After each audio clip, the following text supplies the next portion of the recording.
Heard Toni with her sisters, and she sat down at the piano and sung. The one thing I picked out of her voice was that she had this pain that was in her voice. And for me as a songwriter, I love pain. It's just early stories, right? And that's what I could.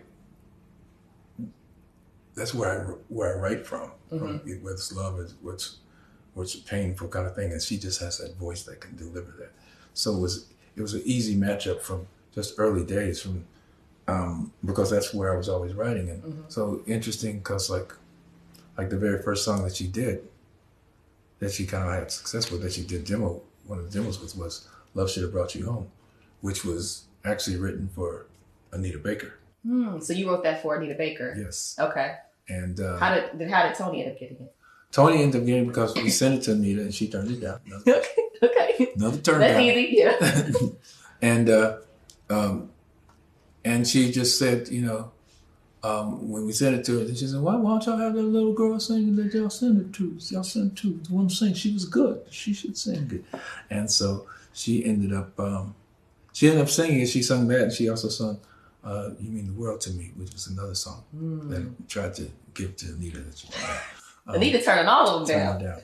But so to a certain extent, a little bit of that.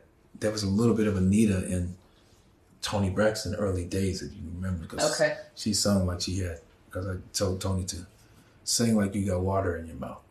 The words aren't quite clear, but it kind of gives it a vibe. Yeah. And so Toni just kind of took on her thing, and she kind of found her way to where it turned out that Toni just has a unique voice. Right.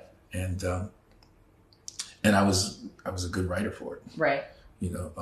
Writing from a place of, broken heart and pain. She's got had the perfect voice for that. Right. So I think it ended up being that. And so I was a good writer.